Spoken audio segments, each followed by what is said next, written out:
Welcome back to the 42284 podcast.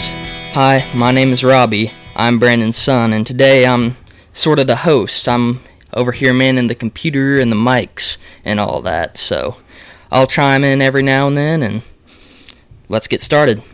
We'll call him the technical guru today. The guru. He is the man. The guru. Yep. So we've swapped places on this one. Yeah, we decided they put me in the hot seat. Decided to mix things up a little bit and get Brandon on the other side of the computer and the camera and let everybody see his wonderful. Well, technically, I've been there. You've been there. Yeah. So it was just the only time. Yeah. Only right for him to be there. Yeah. Y'all kept me hidden. Well, we just didn't want to unleash the beast right off the bat. Yeah. Yeah. We want to build the suspense. That's right. Yeah. We want everybody to think, what's he look like? The man. What's he look like with that sexy voice? Hey, bro! All the people at work are like, "What's the other guy look like? What's the other guy?" A couple of the ladies are like, "Oh man, we can't wait to see him." So there you go. Well, he was folks. Taken. You was at the corner market the other day. Had a hat. Tell that story. I had a hat on. One of the girls behind the counter sees the hat, and she's like, "So who are those guys to you?" And I'm like, "Who are what guys to me?" And she said, "The podcast." And I said, "I'm one of the guys." I am the guy. I'm the man. I said, "You just never seen me because I'm the one behind the computer." So she said, "I make them sound good." Yeah. He said, "I make them sound good." I found out this week that some of the guys, one of the contractors we have up at work, Dotson Construction, a lot of their guys are listening to it. So, well, shout out to them. Yeah, man. Shout out to Dotson Construction. Now, is that like Dotson, like the little truck? I think it is spelled the same. But so they make those? Yeah, but it's a different bunch in this. You remember there were Dotsons here. Do you remember Modella and Al and? Oh, I thought you meant the Datsun my dad had. Do you remember the Datsun truck my dad had? Was it the blue one or maybe it was a Mazda? I can't remember. No. I remember the Toyotas. Yeah, he had a little red Mazda. No, I don't remember that. Yeah. No, I don't. Yeah, that's the one Mom throwed me out of down here at the barn. Well, that explains a lot right there. But I landed on my rear end, not my head. Thank you very much. You're fine. Have you ever heard anybody today say, "When I was young, we used to ride in the back of trucks, and it never hurt me"? That is false. It hurt you, huh? It hurt me. Yeah. We were going across where the spillway is over there, where the little bridge used to be. Yeah. Going to the Uncle Gene barn. I was sitting on the tailgate. And apparently Mom forgets that it's about 3 foot off the ground. She hits that about like Dale Earnhardt and drags me plumb off into the spillway right there. And she goes plumb to the barn. I'm limping up through there. Yeah. Mom, what did you do? Yeah, what did I do? Yeah, what did I do? When we were kids, do you remember Mike Duval? Oh, yeah. That lived down where Tom lives at now? And Jason's dad. Yeah, he had Jason and Sean and Joni and Tara. Yeah. And, of course, Dad and him were cousins, and so we went over there a lot. But we were sitting on the back of the truck.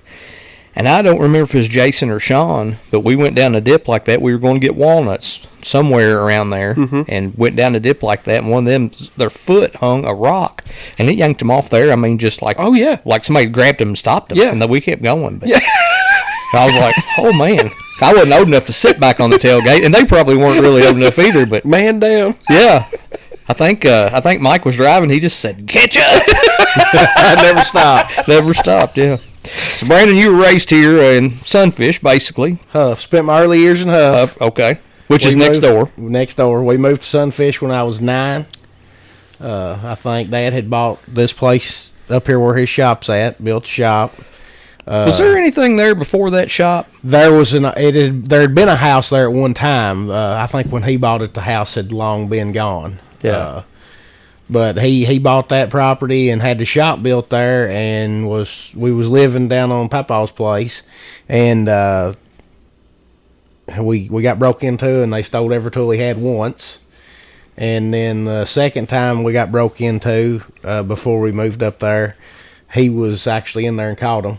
I remember that. Yeah. I do too. Yeah. Walked up behind which I guess we should have got him to tell the story when we had him here, and maybe we'll get him back. But to make a long story short, walked up behind the one, grabbed him by the windbreaker, and stuck a 38 to his head and cocked it. Yeah. And held him there. The other one ran and slid under the door and jumped in the car and left his buddy, and so he held him there until the sheriff got there at the time. And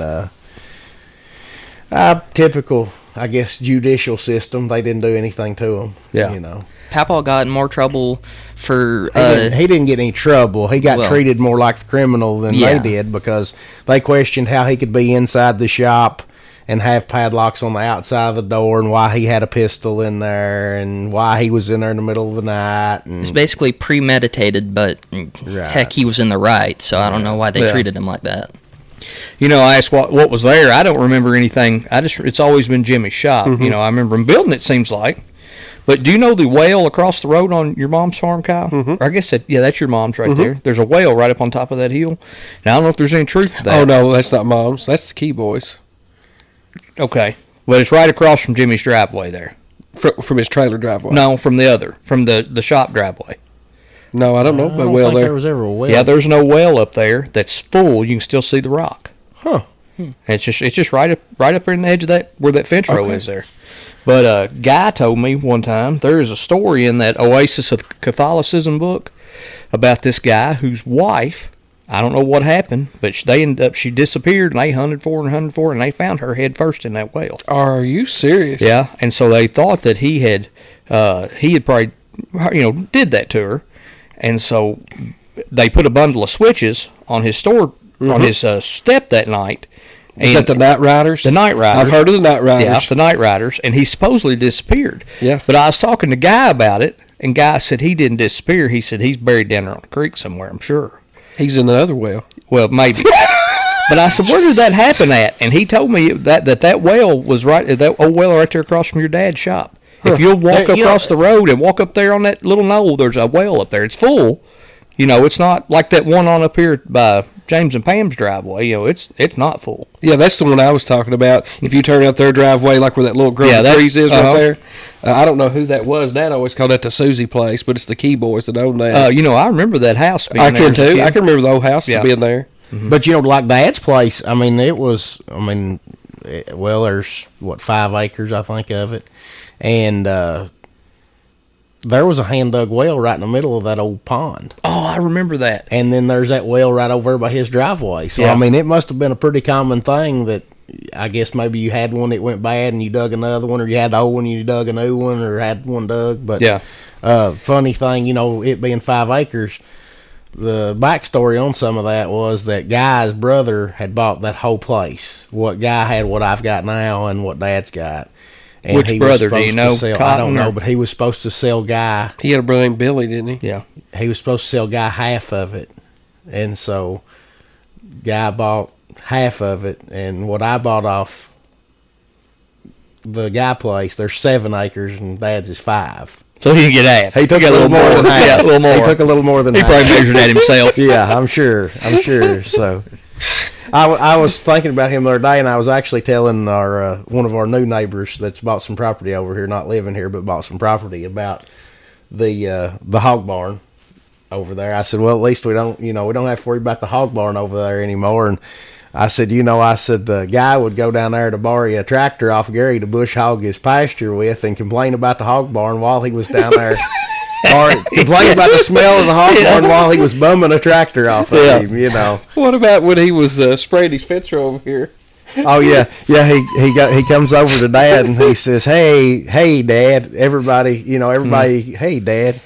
He said, "Need a little Roundup to spray that fence row between us." Dad said, "All right." So Dad fills his pump sprayer up, puts Roundup in, fills it up with water for him, gets it all mixed, and old guy goes walking back around the corner, and Dad watches him, and he goes over and he sprays around his garage and sprays his driveway and everything over around the house, and he comes back and he says, "Hey, Dad, I need a refill." Then he goes and sprays the fence row.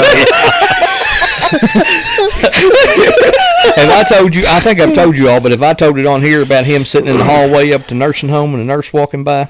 I think so. Him reaching out and grabbing her. Yeah. Well, I'm going to tell it on here. You can cut it out if you want to, but I think he did last time. Oh, I've already told it? Yeah. Oh, okay. Well, I'll tell again. So, but well, it could be the first story we cut twice on the 14. Yeah. Oh, did I cut it? I'm pretty sure. Oh, okay. Well, he tell it, just keep it PG. Yeah. He reached out and grabbed it. I ain't heard this one. Well, how old are you, Rob? Do you remember? I'm 17. 17. We'll tell you next year. Close enough. Gotta be 18. So guy's sitting in the nursing home, Gosh. and it was the first time he was in. And we're sitting out in the hallway. He was in there once. He fell and broke his hip, maybe. I think that's right. I think he was out here on the road walking and threw his hand up to wave, and somebody caught his arm with the mirror. with the mirror of the car and spun him around. But he would do that. He would walk with his back to traffic and throw his hand out as they passed to wave. Yeah, I mean, oh, he'd be run over for sure today the way people text. But so anyhow, he's up there in the nursing home the first time, and I didn't think he'd come out that time. He was wanting me to come down here and help him redo his bathroom and this and that, and I just kind of, because guy and him never had kids or anything. Him and John, they were first cousins. But we're sitting out in the hallway, Robbie, and this nurse walks by, and he reaches up and grabs her butt cheek. I'm going to say butt cheek. And she turns around and swats his hand. She said, "Mr. Durbin, I've told you can't do that." Now, he was 90 at the time. He said, "Oh, okay." And she walks off, and he elbowed me and said, "Say, kid, when you get 90, you can do that," and they just think you're crazy.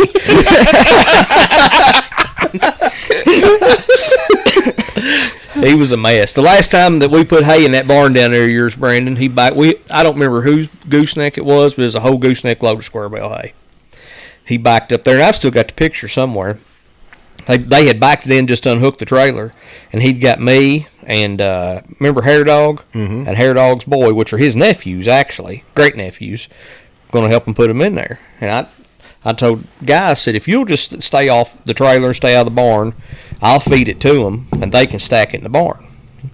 But I told him, I said, get up in front of that trailer, I want to take your picture in front of it. This may be the last bunch of hay you've ever put in this barn. Heck, he was 90. He'd been in the nursing home and come back out. And so I get my phone out, and he said, "Well, how you going to take my picture without a camera?" And I said, "Well, my phone has got a picture, phone's got a camera on it." He said, "Really?" He said, "What do you want a picture of me for?" I said, "I'm going to put it on Facebook." He said, "Well, what in the hell is Facebook?" Yeah. I said, "The internet guy, I just want to put it on there." He said, "Well, hurry up. We got all this hay to put in this barn. We ain't got time to mess around." He's fussing at me like I was a kid the whole time. Yeah. I was probably 35. They he was in his 80s, and they had a picture of him on the front page of the Edmondson News painting that barn roof over there. Oh, yeah. Yeah. When he went in the second time to the nursing home, he was sitting in that recliner in that front room and had his glasses on the coffee table and reached out to grab those glasses, leaned forward in the chair. And I don't know if the chair kicked out from under him or he lost his balance, but he went head first into the floor and basically broke his back right below the shoulders. And so they take him to the nursing home up there. They passed him around about 4 hospitals, and he finally ended up at Grayson Manor. But he laid there for about 6 months on his back, couldn't move. And I'd go in there. It ain't funny, but I'm gonna laugh. I'd go in there and he'd be laid out, sleep. I'd holler, "Guy!" Of course, he couldn't hear. Dad, even when he was here at home. He couldn't Yeah. hear.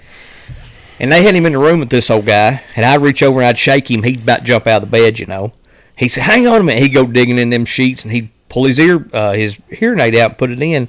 I said, "What do you take your hearing aid out for?" He said, "That son of a gun screams over there all the time. He said, I can't sleep." So he'd take him hearing aids. I thought, well, that'd be a bonus of not being able to hear. But even like when he was, in his 80s here at home, he'd have him hearing aids in, and you'd walk up and be talking to him, and he'd get to adjusting on him, and you could hear him squalling. Yeah. I remember, And if there was ever something he really didn't hear or understand, you remember he'd go, "Shoot." He'd just take his hands and flip them at you. Yeah. Shoot. He'd just do that. I went to church down here one Tuesday night, and the priest come up to me after church, because Guy was usually there on Tuesday night. And he said, "Have you seen Guy?" And I said, "Well, not since Sunday." And because I'd go up there and visit with him and stuff, and he said, "I ain't seen him." He said, "No." He said, "It's odd for him not to be here." He said, "I'm concerned." He said, "I actually stopped on the way down," and he said, "I couldn't get anybody." I said, "I'll go check on him." I had keyed that house at the time. And so I stop, knock on the door, lights are on, TV's on, nothing. I look around, truck's in the garage. I thought, oh, man, something's happened to him in here. I'm going to go in, it's going to be a mess. So I go in, open that back. It was a key to the back door I had. Go in, open that back door, go in the kitchen. He is standing at the kitchen sink, washing dishes. And I said, "Guy," nothing.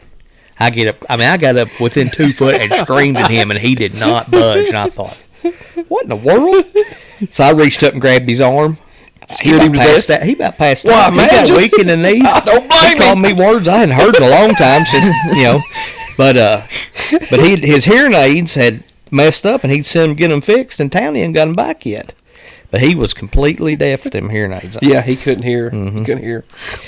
Guy was over to the courthouse up in years. I don't know exactly what age he was, but I think he had let his driver's license lapse. And if you do that for so long, you have to take the written part again.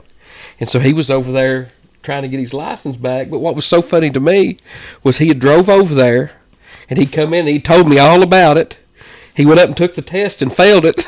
And I said, well, what are you going to do? And he drove home. He said, I'm going home. He said, I'll be back next week or the next month or whatever it was. Which this was before he had bought, he'd bought a couple of newer trucks there on the last, but he had that old, it was like a 70, it was early 70s, 73, 75. The white one? The white one. Is that the one Yates ended up with? Yeah, it's 74, I think. 70, yeah, I know it was early 70s. I think it was 74. And it ever since, I guess, we moved up here, the manifolds, I guess, were rotted off of it. It was loud.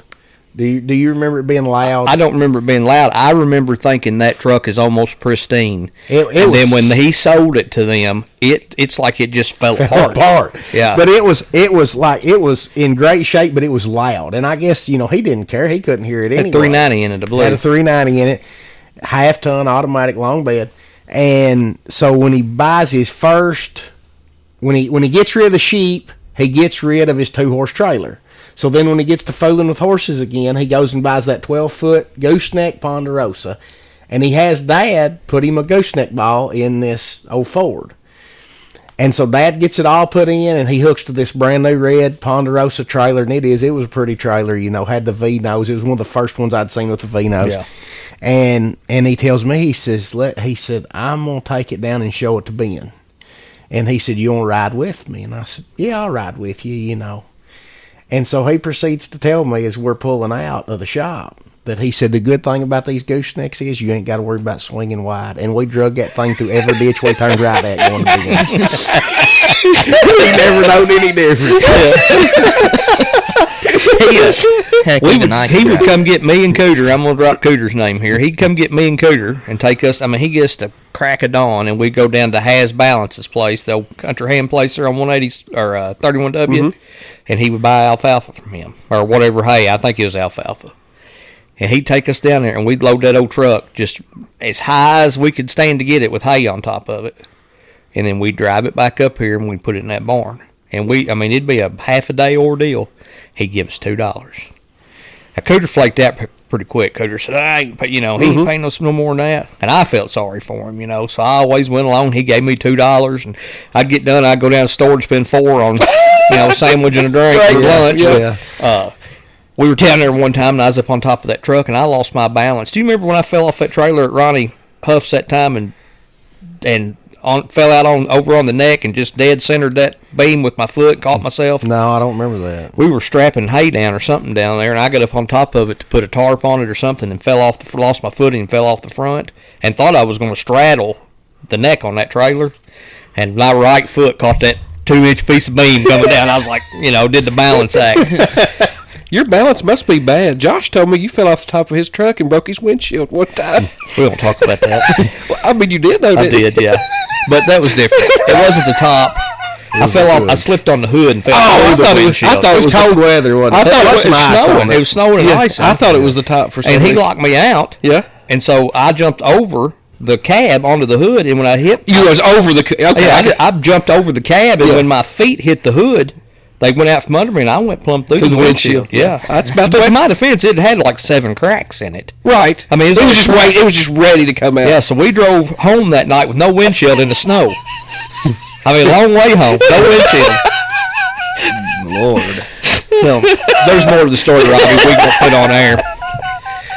But anyhow, I fall off the hay up on guy's truck and land on the top of the cab. Now, I land on the edge of it. So you didn't I didn't crush the cab, knock the headliner out. But he had a meltdown. You're too fat to be on my cab. I'm like, man, I just fell 8 foot off top of this thing. It's lucky I didn't die. I was about 14 or 15, but yeah, that's probably the roughest he ever talked to me. And then I didn't go to church down here for, 6, 7 years. I was going with the kid's mom. We went to a different church, and I just didn't go. And I decided to go back one Sunday, and I went down the aisle, and I always sit with him. So I go down the right-hand side of the church, and he's the only one in the aisle, but he's on the far left. And I get in the aisle, and I slide all the way down. And church has already started. I was a few minutes late. And I kind of bump up against him. And he looked over, where in the hell? You know, because he talks so loud. I was going, shh. Oh, he ripped me. You belong to this church. You come to this. You know, he ripped me like I was 3 in there, right in the middle of mass. I'm going, shh, gosh, we'll talk about it later. No, we're going to talk about it now, he said. So while we're on Donkey and being a little haphazard, so when I lived over here in this old house, Donkey shows up one day, and I don't remember where we were going, but I think I was in the bathroom, and he's like, you know, what you done? I'm in the bathroom. I said, go out there and move that tractor, and I'll be out in a minute. And I meant one of the other tractors. And my cab tractor at the time, 7000, the starter switch wire had messed up, and so I'm jump starting with a screwdriver off the solenoid. Which I did not know. He did not know. And so he goes out there, and he gets in it, and it won't start. And so I come out, and he's like, that tractor wouldn't start. And I said, I meant the other tractor, and which I thought he would have knew for some reason. I don't remember details. But anyway, so, okay, so he does whatever he's doing with the other tractor, and we go do whatever we was doing and come back, and for whatever reason, I'm going to move that tractor, and my truck's sitting in front of it. So you got the tractor and then my truck, and they're facing the same way. And so I just reach up there and pull the kill cable out, turn the key on, walk around. Of course, doors on the left side, starters on the right. Walk around to the other side, touch the old screwdriver to the solenoid, and she cranks. And, of course, it's hydrostat, so it takes just a few minutes for fluid to pick up. And luckily, it's at a dead idle. And when it cranks, it whoa, and it like lunges forward. And I thought, uh-oh. And so where are you? He's gone. He's done left. I got you. Left. And so old tractor's in third gear, come find out, which that tractor's got park, and it had been in park. I always put it in park. He didn't realize the 7000 had park. Have you ever been in a tractor that has park on the gear shift? Yeah. Yeah, lots of them. Well, I never had. That 2840 we had park on the gear shift. Well, I never had. And so I got in it, pull it out of gear, push the clutch in, because I think it's just stuck up in gear. Yeah. Hit the button, nothing happens. Well, I just stick it back in gear. Right. so it's in third. I actually put it in gear. Yeah, it's in third, idling, luckily, and it's going, whoa, whoa, and it gets against my truck. And that old tractor's just going, whoom, and my old truck scoots. And the old tractor, whoom, and my old truck is scooting that gravel. Well, I have to run from the right-hand side tractor back around to the other side to slap the kill cable, which I get it shut off. It ain't no big deal, you know. But I called him, and I was like, why'd you put this tractor in third gear? He said, well, it was in gear. And I said, no, it wasn't. It was in park, you know. Right. Well, it was I never had been around one of those tractors. That was the first one I'd ever been around. And I ended up owning one later, and they do have park on them. Yeah. He shot the back window out of it one time, too, didn't you? No. I shot the side window out of it. Oh, okay. The back window was the bale of hay. I had a bale of hay roll off in a ditch, and I had the back window swung open. Yes. And I backed down in that ditch to get that bale of hay. Well, you know, if the bale of hay's down the ditch and you back in at an angle, when you pick it up, it comes up real high, and that thing exploded around me. And I never did put one back in it because I couldn't afford one, to be honest with you. Right. But no, I was shooting at that bathtub down there. I took a bathtub out of the house and I put it down there in the lower field for a like trough. a salter, trough. And I come out there one day, 22, and I was planking around. I looked down there at that bathtub. I thought, I wonder if I can get that bathtub all the way down there. I mean, it's a good, long shot. And I shot, and it hit about 8 foot in front of it. Well, I lobbed her in. Plunk! I hit it. I thought, I shot it. Plunk! What was that? And there was a little bit of phew between, you know. I thought, plunk, pew. Yeah, I thought, what was that? I don't know. And so like 2 days later, I go down there. Buzzard fell. I go down there, and there's glass all over again, and hit one of the windows of that tractor. Shot the window out of the tractor. That was what I was thinking about was when you was pulling the wagon down the road with hay on it, and the tar blowed out, and you had the pistol on your side, and you thought the pistol went off. Yeah. I had the ex-wife with me in the front, and we're going down the road, and a tire blew out on the front of that tractor, and we both thought we were shot. I thought it was on the wagon. It may have been. We both thought we were shot. I mean, scared us to death. No, I'll tell you what, when it was her, it was when that tube popped out of the front tire. I'm going down the road, and we come off over that hill by Charlie Hayes's, and I had your 2 rakes behind it. We come down that hill. Of course, you know me. I was going to see how fast I could get her going down through there. I looked down at that front tire, and I thought, what's on that tire? And it looked like a basketball on it. Is where I'd had a hole in that tube come through it. And about the time I thought, that's that tube. Kablooey. And it was a ride. Because it didn't have brakes in it at that time. I fixed the brakes on it later. But, yeah, I just had to let her calm down before we got You noticed the part he had my 2 rakes behind it, going to see how fast he'd go down that hill. And we wonder why the universal joints are loose on it. Well, Bub drove me 100 miles throwing rubber everywhere, and a tire blowed one day.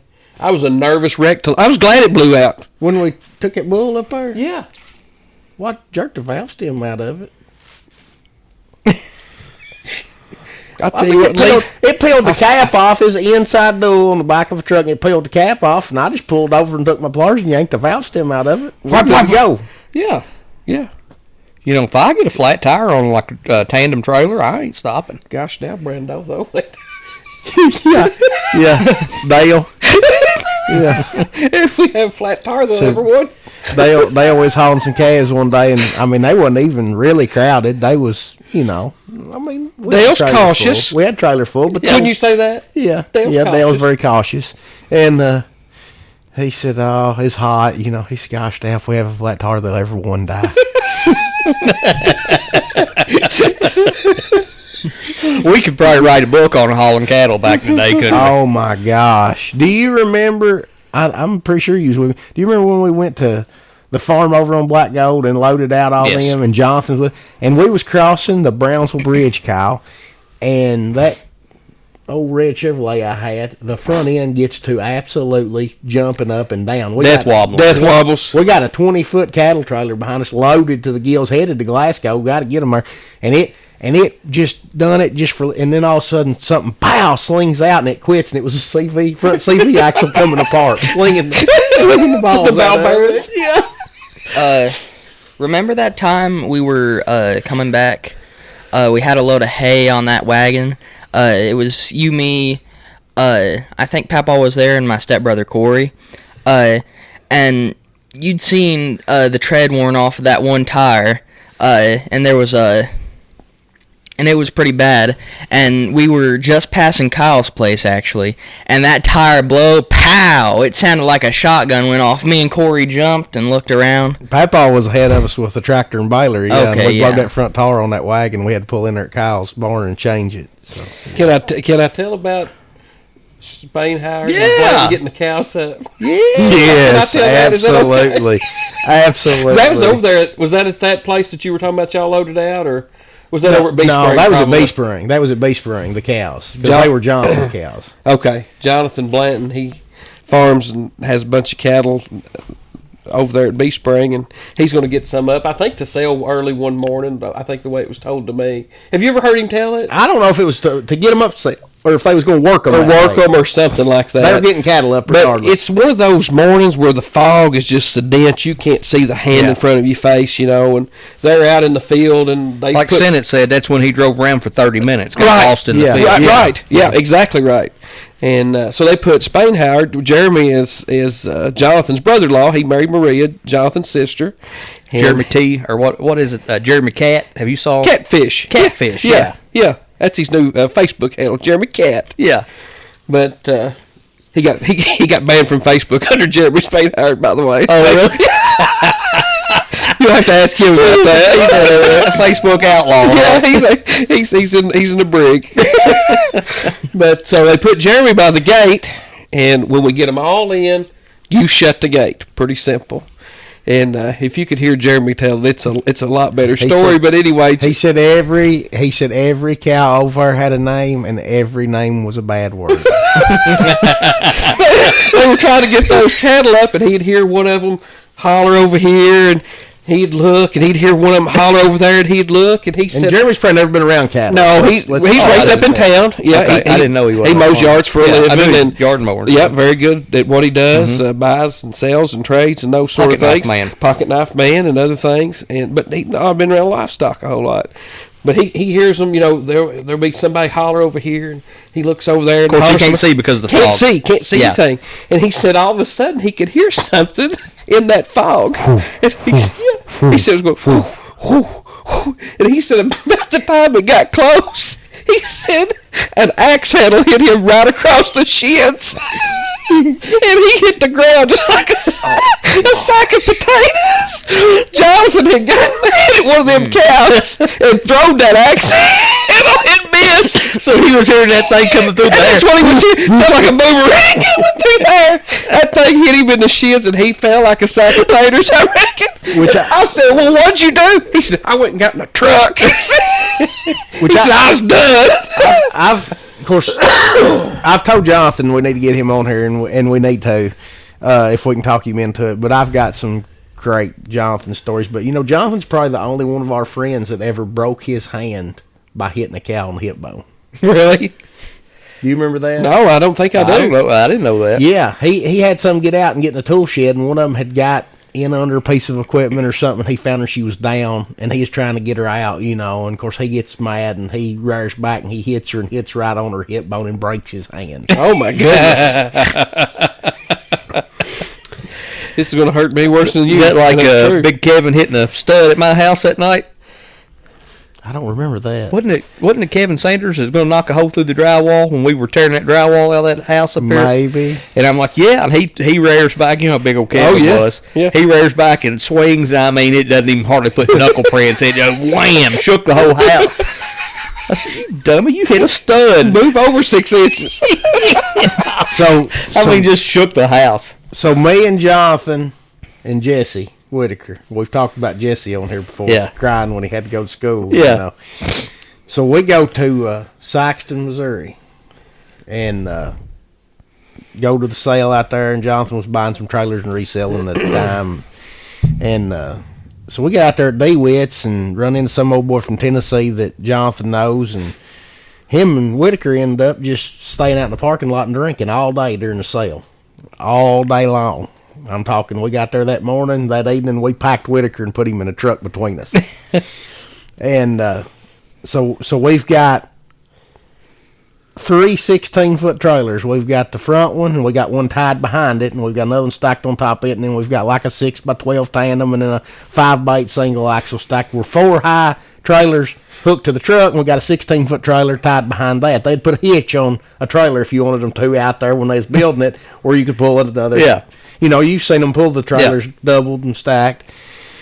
But instead of having just a trailer, some trailers on it, we take that trailer and we load a 15-foot batwing bush hog, a took-apart wagon running gear, and then we set a 6-foot grader box in the bed of the truck. And we're loaded for bear. Yeah. And I had asked Jonathan on the way out there, I said, do you have enough chains and binders? Because I'd been aiming to grab some of mine before we left. And he said, oh, yeah. I ought to know better. Got one for each. Well, we get out there, and we had enough to tie the trailers down, and then we get to the bush hog, and we ain't got hardly as many as I'd want, but we had enough, and we made it work.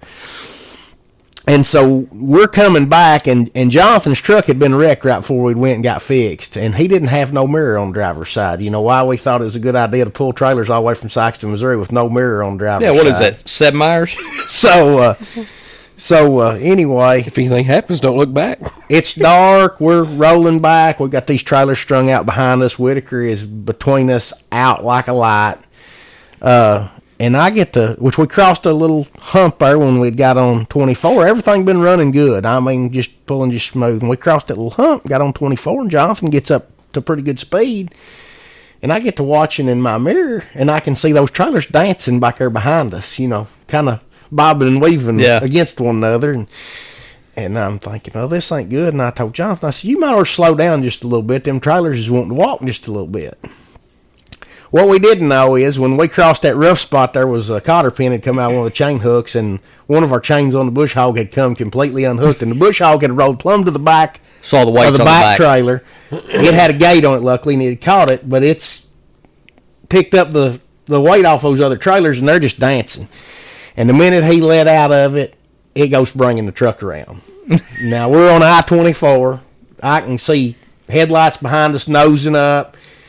And, I mean, he'd bring it around one way, tar squalling, and he'd bring it around the other way, and he's going, it's over, it's over. And Whitaker is bouncing from his shoulder to my shoulder while he's fighting his truck, you know. Dead asleep? Passed out. He's out. There's a difference, Robbie. You'll learn about this later in life. He's out. So he gets it straightened up. I mean, it just miraculously just straightens up. And so we pull over, and the bush hog's back against the gate, already bent it up. It's bowed the rails out on the back trailer where it was flopping. I mean, it was a mess. We find enough chains, we get it chained back off and take a come along and pull it back forward. And I think we drove like 40 the rest of the way home. It was a very long ride, and especially when Whitaker went to coming back too. And, you know, he's not very easy to deal with. But it was one of those moments, I don't know, there's an old joke the guy tells, and, you know, he said he's going to wake up Leroy. He said, why you going to wake up Leroy? Because Leroy ain't never seen no wreck like we're fixing to have. We're just going to have to wake up Whitaker, you know. Jerry Frame told me one time he bought 2 cotton wagons out there in Sykeston, which they're got, you know, the 6 axles under them, the steer axle and 2 back ones, and pulled those things home all the way from Sykeston to Spring Lick down there. And I said, how fast did you run? He said, about 25 or 30. You talking about a long Lord trip? have Oh, mercy. my goodness. I told him, I said, you got more patience than I got. So. Well, Jonathan bought a 190. You remember that 190 Alice he had? Mm-hmm. He bought that 190 out there and came back, left it out there, and was going to have to go back and get it. And he didn't have a decent trailer at the time. And he traded for some kind of an old gooseneck that it was a triaxle, but had like the mobile home style axles. But, you know, the old equipment trailers had those. And we went and picked it up late one afternoon, and it had the stem was set up for a 5th wheel, and the stem he had bought was a different size, and we had to cut the whole stem off, weld a new stem on it, rewire it, new lights. We never checked the tires. We never checked the bearings. I think he might check the air in the tires. That was it. And he leaves the shop at like midnight or something and goes and picks Lloyd up, and they head for Sykeston, which Lloyd just comes out and gets in the truck as you would, you know. And I reckon they get out there and they load that 190, and of course it's daylight, and Lloyd walks around and looks at the tires and just shakes his head, you know. And Jonathan tells about him coming back. He said he'd get to hearing rubber turning loose on some of the tires, flop, flop, flop, flop, flop, and said he'd look over and said Lloyd did not even look at him, just take his hand and point toward the house and say, drive. Get us home immediately. Yeah. If not, I think he was over that trip before it got good and started. So I want you to tell about us getting over to Edmonton and them going on their lunch break. So used to haul a lot of cattle around for people, and back in the day, Edmonton was a spectacular place to take them, because you rolled in over and you backed up to the chute, you unloaded, they run them across the scales and graded them, and they handed you a ticket, and you walked across to the office and handed it to them, and you left with a check in your hand. There was no waiting. It was great. I mean, you might wait in line to get unloaded, but other than that, you got your check right then. You knew what your cattle brought. It went well until they went to writing code checks to people. It went really well until that one time it didn't. Yeah. But it was a good yard when it was running. So hauled a lot over there, and back when I bought that cattle trailer and was hauling, I don't know, where was you even working? I was working the weekends at the water treatment plant. That's right. So I had Tuesday, Wednesday, and Thursday. Yeah, I had the week off. And so me and Jeremy, we would hit a lot of cattle sales or haul cattle for people. He'd come and go with me or come help me. And I don't even remember whose cattle we had, but we went and loaded some and took over there. And we got over there, and it's 3 deep around through there, and they're handing out numbers. We had got over there like at 6 or 7 o'clock in the morning. Wasn't it you that kind of got in the argument with the guy handing out the numbers that one time over there? Maybe. Because you said, you gave us a 12 and them a 6, and they came in after we did. Yeah. He's like, I don't know when anybody come in. I'm just trying to get this straight. I thought even Jeremy was going to roll into it over there. But I get so aggravated. I have no patience. And it's worse today than it was then. So, anyway, we wait in line 3 deep around through there, you know, just wait. And we back up to the chute and are ready to unload. And they come around and put chains and padlocks on all the gates, on all the chutes down through there, and are going to take their lunch break. Well, we had unloaded into the pen behind the trailer. Remember, because we were sitting up on it with all the cows in there. That's right. But they were not turning them into the alleyway, so the cows were off the trailer, but you have to follow them through about 8 other pens to get your check. Yeah. So we didn't. I don't think we'd eat any. No, we breakfast. had planned on eating afterwards. Yeah, we were going to eat after we dropped the cattle off. So we're both starving. There's a marathon station just right across from their office. So Jeremy says, I'm walking over and going to get us something. I said, well, get me whatever. So Jeremy comes back and he's got drinks and he's got this. And he's over and he got some chocolate chip cookies and he's eating these cookies. They were probably the size. They were probably 8 or 10 inches across, like homemade. They were big, laying on the counter and cellophane. Yeah. And if you remember, that place was going out of business, and that was all they had food wise that day. That's right. That's the reason I got them. That's I got right. 2 cookies and 2 drinks, and I mean it was like nothing else was in the store. So he comes back and he's eating the cookies and I think he offers me and I'm like, no, I'll just take the drink, And so he gets, I don't know, I guess he gets one eat and halfway through another one or something, and he drops it like in with the cows. I was sitting up on the edge, on the gate. So I'm like, well, that one's gone. He goes, oh, no, it ain't. And he gets down and he picks her up out of the sawdust and whatever else was in the sawdust, and he dusts her off. He just goes on and eats her. Did you blow it off? 30-second rule. I don't care where it hits. Yeah. I was hungry. That's what Dad used to do. If something hit the ground, he'd pick it up and go, and then he'd just eat it. I thought that was a real thing till I was in my 20s. I thought that worked. I told Brandon, I said, I'm hungry, man. I was Oh, he angry. he was done with the day. Yeah. Well, that might have been. Was that when we went and got them cattle Michael Josen took up there Over there where he lived over at Hardyville? Maybe I believe so. that was the same day because I had one of those Kentucky County maps.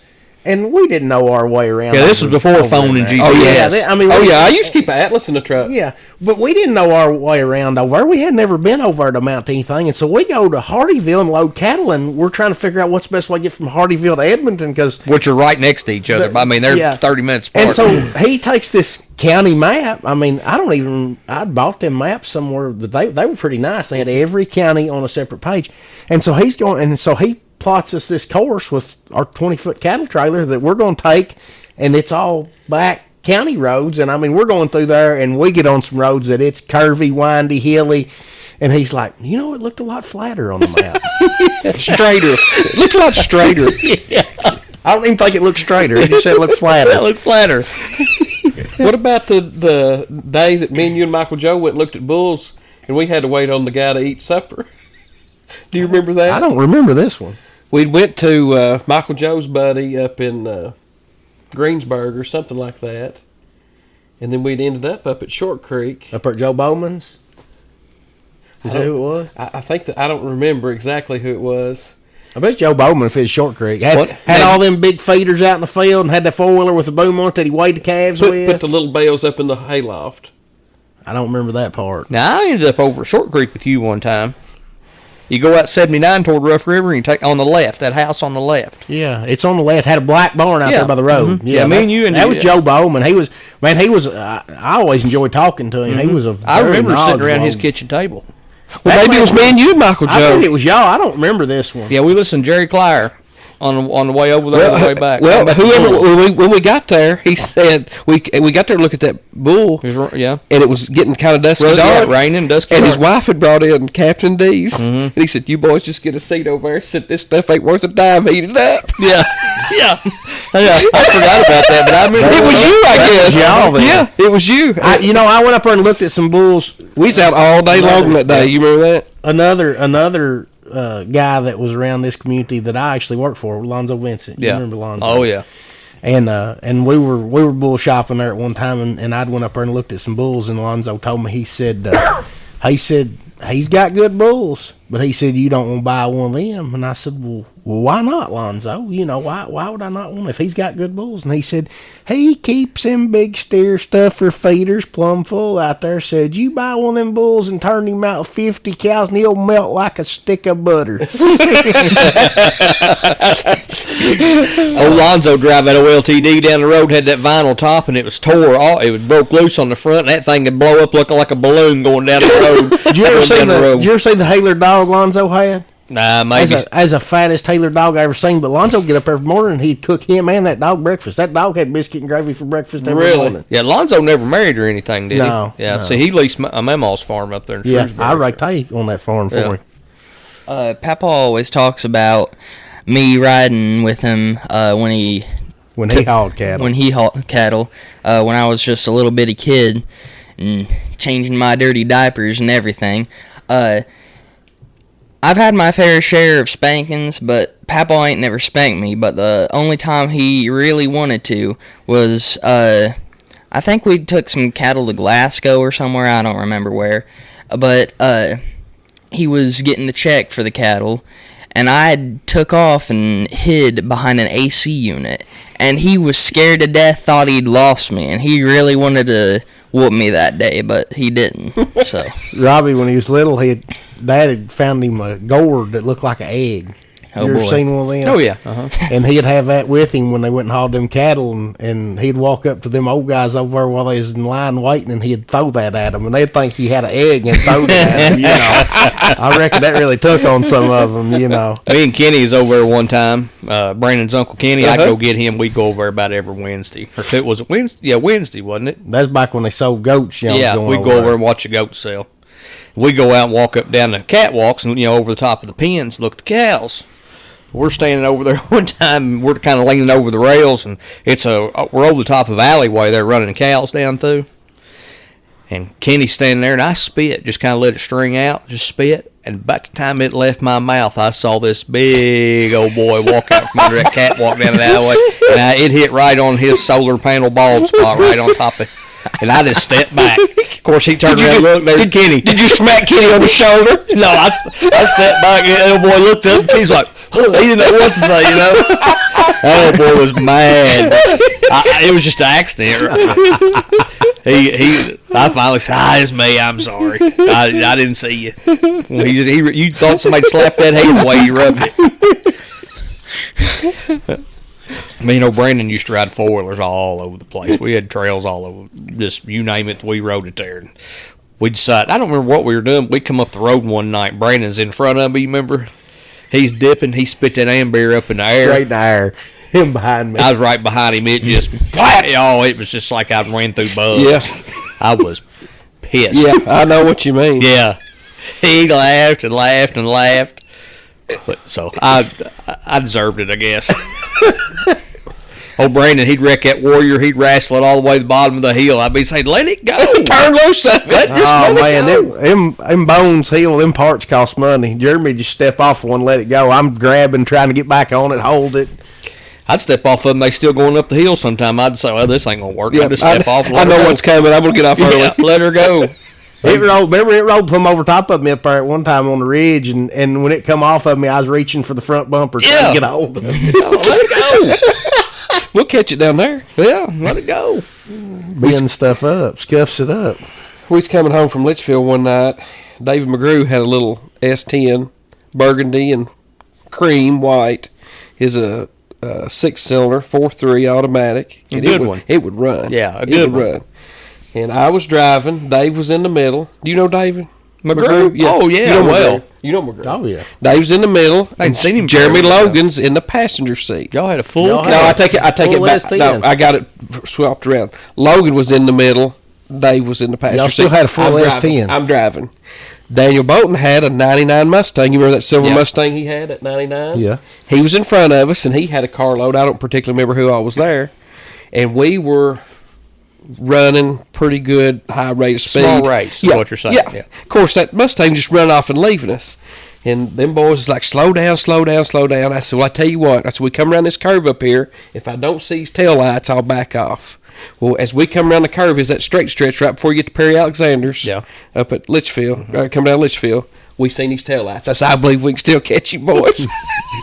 So we get up there at Smitty City, and I'm going to cut through the parking lot. To save a whole 0.6 of a second or whatever it is. And I don't know if you've ever noticed or not, but that parking lot, it radiuses. Right in front of that store and gas pumps. Yep, right. It radiuses out onto 259. Well, it don't radius all the way. I didn't know that at the time. So I'm hugging that concrete curve, just going to kind of go as fast as I can. Well, it straightens up, and then there's the ditch. And we hit that ditch. I bet we was running, I want to say 50, just because I don't want to lie on here. I believe it was faster. Yeah. And that little truck, the front end of it comes straight up. I had the wheels cut all the way to the right, and when it would hit the blacktop, it would go whoop, And David had a 20-ounce bottle of Dr. Pepper, 2/3 of the way full of Ambeer, where he'd been spitting all the way home. And he takes that bottle and goes just like this right here onto my face. Just bop, bop, bop, bop, while I'm fighting that steering wheel.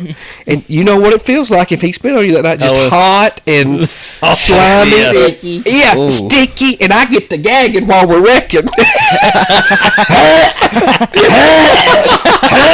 And finally, I get that truck straightened up and stopped, and I throw that door open. I jumped out, and I spit and gagged and puked and everything else. Well, we finally get home, and he had a pair of Red Wing boots in the bed. It threw one of them out. He was down a Red Wing boot. He had a license plate, a University of Tennessee license plate on the front that it broke in half. Well, that's okay. And we found it on the breather. And the crank pulley was half full of mud. I'm telling you what, that thing was running just like... He said, "You blowed my truck up." I said, "I don't know what it is." I said, It's all that weight in it. It was out of balance. Yeah, weight That truck in was just going... But it was a heckling wreck. But the worst part of it, I swear, was that Ambeer in my face. Oh, it was yeah. down my neck, in my ear. I'd take total and one out for I somebody. get about half sick just thinking that right now. Thanks, everybody, for listening.